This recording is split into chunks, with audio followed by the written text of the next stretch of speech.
round 5. Minute to go.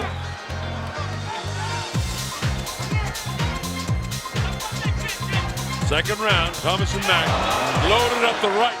Stiff jab to the forehead of Marquez. Another raving after that fight.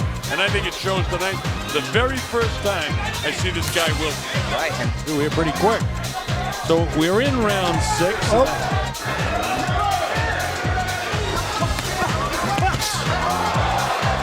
He composed himself. Wow, did that left hook land? And Bradley is tentative now. Working his way. We often hear about how important feinting is in high-level boxing. Those of us balls deep in the boxing community have likely seen countless breakdowns on the feint games from the likes of Tyson Fury and Roberto Duran.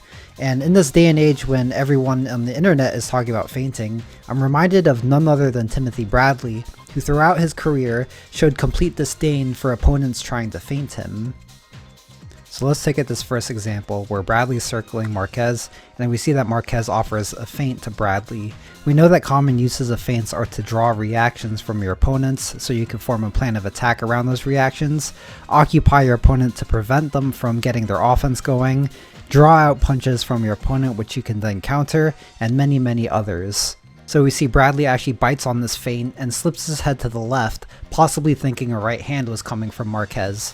Normally this would be valuable data for Marquez as he has drawn out an overreaction from Bradley and will try to draw it out again.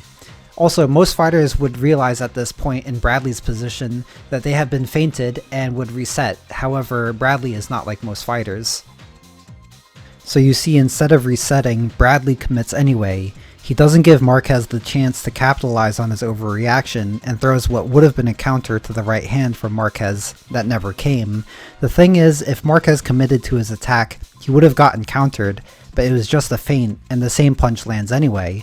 So essentially, if you punch Bradley, he's punching you back. And if you don't punch and feint, he's gonna punch you back. Bradley doesn't give up. Again, not many fighters will do this, so you see it catches Marquez by surprise. Of course Marquez can get the read on Bradley and counter him next time, but this physicality and work rate from Bradley, where he always answers back, racks up points and allows him to run away with decisions. In this sequence we're going to see something a little different, where Bradley comes in with jabs. You see he's going to come in with another jab here, and you see that Marquez feints a counter, and Bradley steps back to safety. However, Bradley is going to try to bait the same feint from Marquez so that he could counter it. So again, Bradley's going to come forward and look for the jab so he could do the same thing again. Here Bradley throws the jab, and then the feint from Marquez is drawn out again, and Bradley rolls his shoulder in case Marquez commits to the counter. This not only protects him from said counter, but also makes it look like he's stepping back again like he did last time, except he doesn't step back so is in range for this right hand, and then you see that he rolls under a potential counter to safety. So once again you see Bradley shoot the jab, roll the shoulder and step back to safety, but then next time you're going to see him do the same thing. He's going to shoot the jab, roll the shoulder, but instead of stepping back he just shoots the right hand on the wide open Marquez. And another instance you see Marquez feints Bradley and is going to feint again even harder, but Bradley bites on the feint and doesn't care. He's going to slip and shoot his counter anyway. Here we see another instance of Marquez trying to feint Bradley, so we see he's going to feint him here with a hard feint, and Bradley momentarily gets into the Philly shell to protect against a potential punch and immediately fires back before Marquez can capitalize on the reaction. Here against Jesse Vargas, you see Vargas is showing his lead hand, is showing it, and Tim Bradley doesn't give a damn. He slips on the inside and shoots his counter over the top anyway. And lastly, here against Kendall Holt, you see Holt feints a step in and Bradley steps back to safety.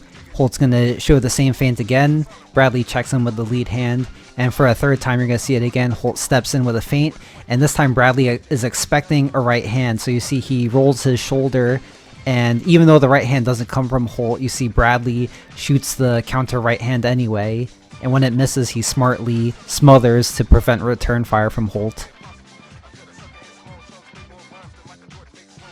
And lastly, I must add that always attacking on the feint is not an ideal strategy to partake in, because always doing anything is a bad habit that could be exploited by an opponent who picks up on it.